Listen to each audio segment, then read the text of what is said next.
Hello, Michelle. Every now and then I've thought about how much I would like to live in another city, and I've thought about, starting afresh in San Francisco, starting afresh in Paris. This is before I settle down. And part of my dreaming about living in these places and starting over was probably, in a way, reinventing myself, being able to start with a clean slate. Nobody knows you. You can go for maybe even a different kind of job. You could start wearing completely different clothes. People wouldn't, kick up a fuss and say, "Oh, why are you being so different all of a sudden?" You could even change your attitude. Like, say you had been a person who was pretty casual with cussing, and then you really wanted to not be like that anymore, or the types of people that you hung out with that you frequently sort of bitched and stuff, and that was like a fun thing to do, but you didn't want to do that anymore, so you wanted to start afresh. I've got it on paper since 2013. Every now and then I've written down, if I started afresh in a new city, what would I want to be like? And I've written down all these things like, I would be a person who went out more, or I would be a person who wore my colourful clothes, or I would be a person who was really friendly to everyone. I would be a person who sat in bars and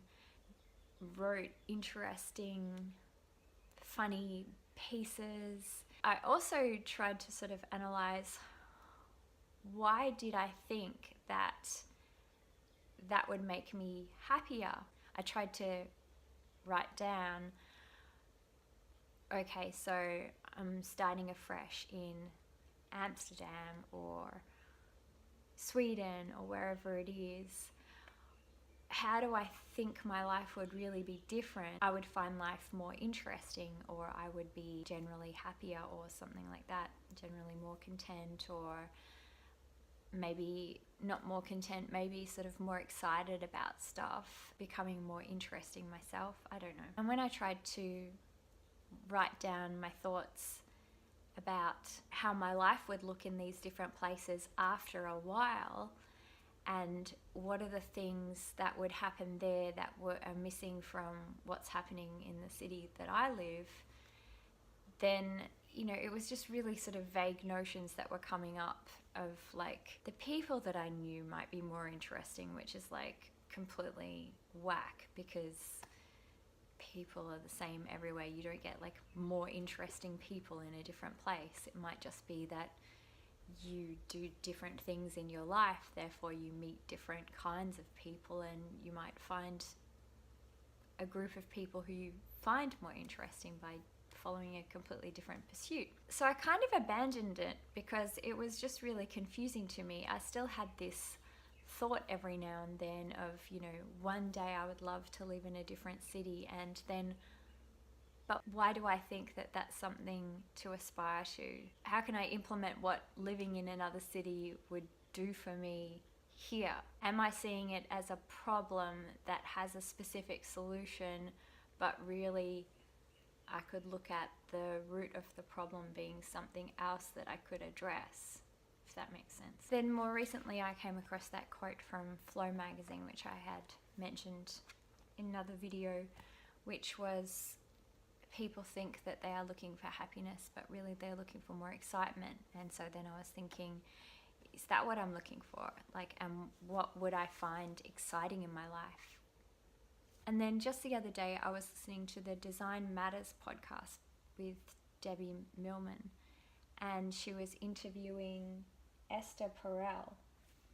And Esther is like a relationship consultant. She does relationship counseling, and she also talks about sex and infidelity and why people stray from their partners, and whether we maybe need to look at it more closely rather than just saying, oh, that's bad, sort of thing. A couple of quotes from Esther Perel.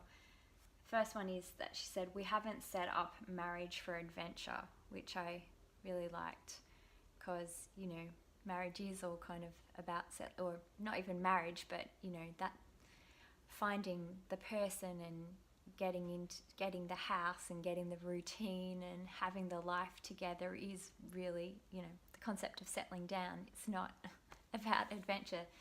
And she said we need those things. We need the routine and the stability, especially if you're having children. But then we just don't have those things like the independence, the freedom, the adventure, the things that we had before. And maybe it's really nice to be secure in everything, but maybe we need a touch of those other things every now and then. And then this other wonderful quote by Esther Perel. She said, "And sometimes you don't fall in love with the other person as much as you fall in love with that other version of yourself. Because when you make a choice, when you choose a partner, you choose a story, and that story becomes the story that you're going to enact. That's the character you're going to play, and sometimes you begin to say, what else is there about me? Who else can I be?" And I was thinking, yes, so my thinking about a life in Paris or San Francisco or Sweden or whatever is thinking about another version of me, another possible self. And first of all, it's completely fine to think about all that sort of thing. It doesn't mean that anything's wrong with me right now. And secondly, I think I need to address that in some way. So if I have this kind of back of the mind thought, that crops up every now and then of what would life be here or there, or if I was like this or if I was like that, then I think that's something that I need to address. Recently, I had a really small taste of this because James took Kit for the weekend and it was just me and Sky in the house.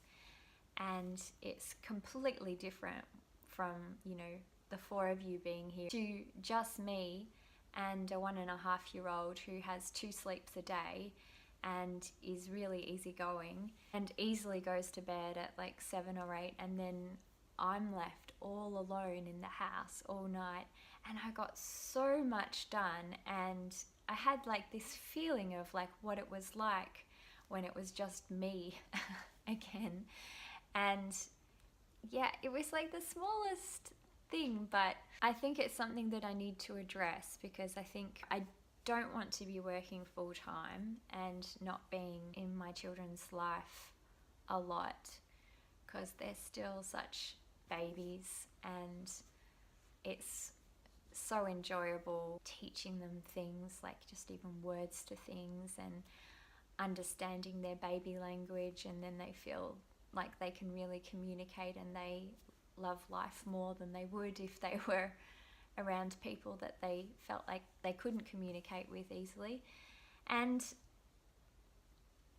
so I don't want to work full time, and I know that if I was working full time, then I would have that feeling of this is my independent self, this is my separate self. I would see myself in a completely different context, hopefully a context where I was very competent and was kind of kicking ass a bit, and my self-esteem was pretty high because of that, and I was helping people and helping projects and whatever.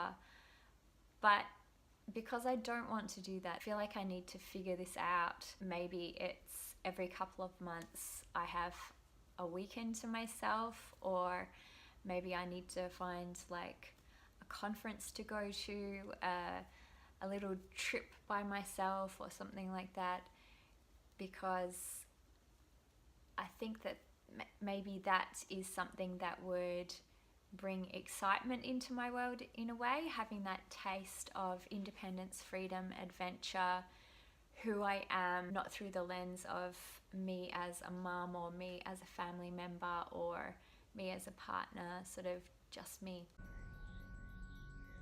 I went to a Kikki.K Christmas workshop.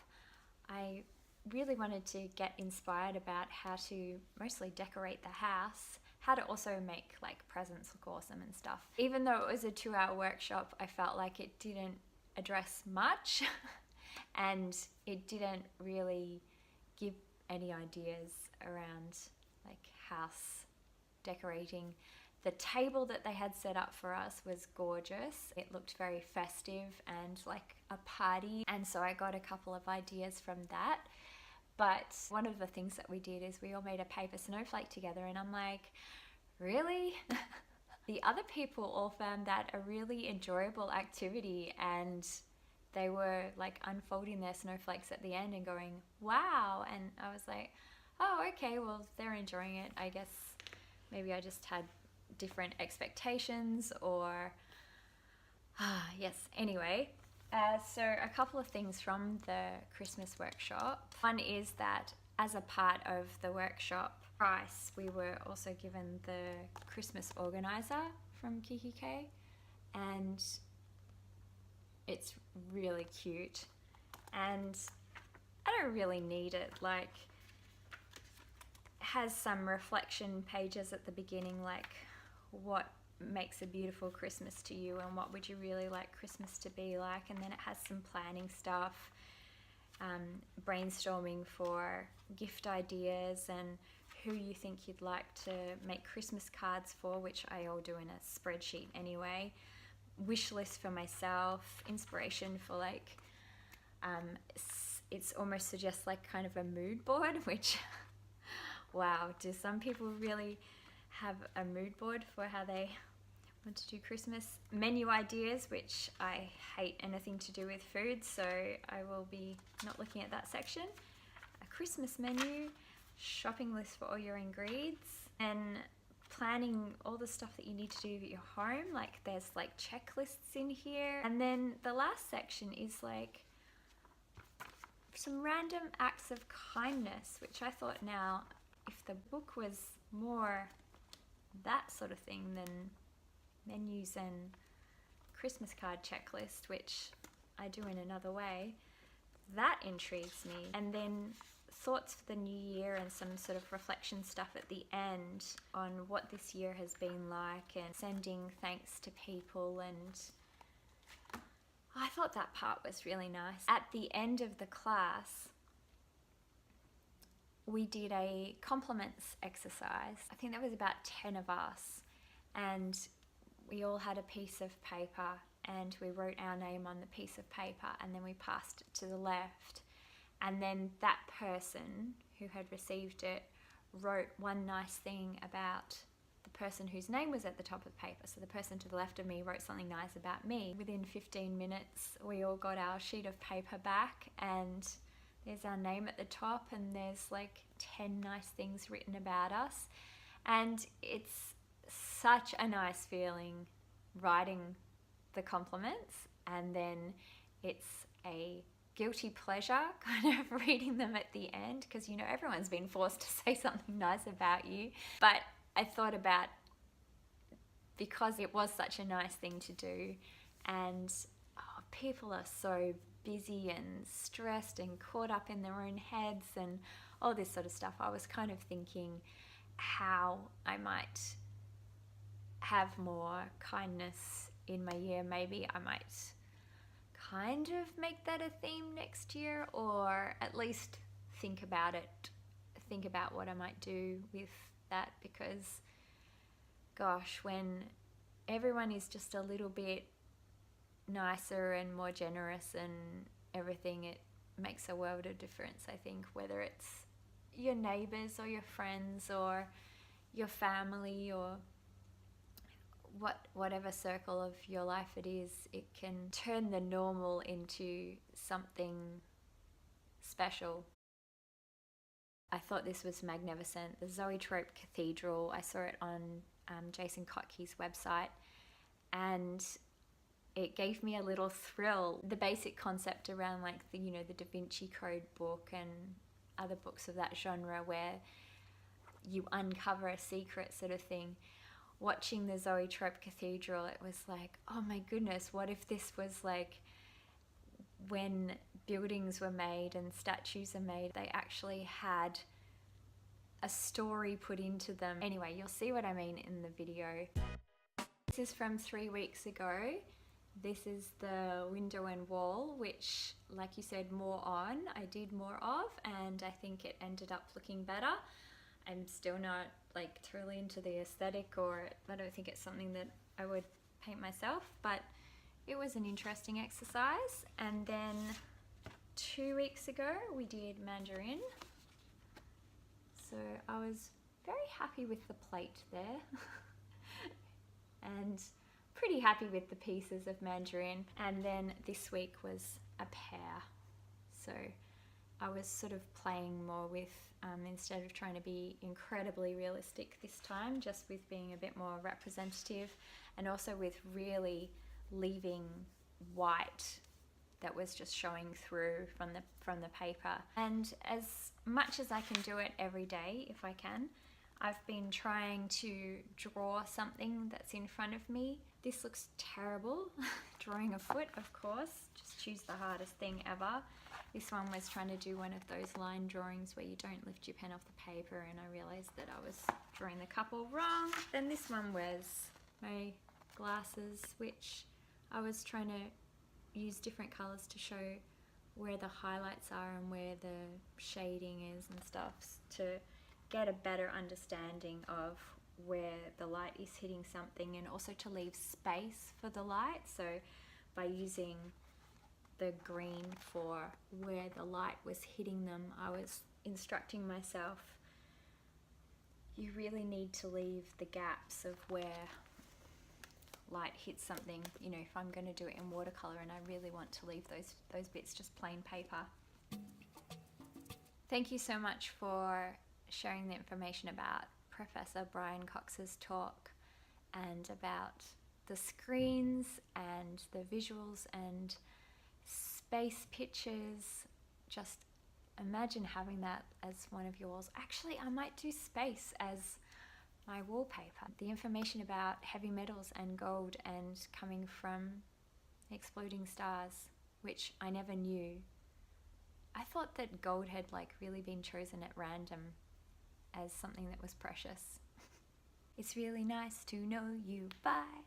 I hope you have a great day. Bye.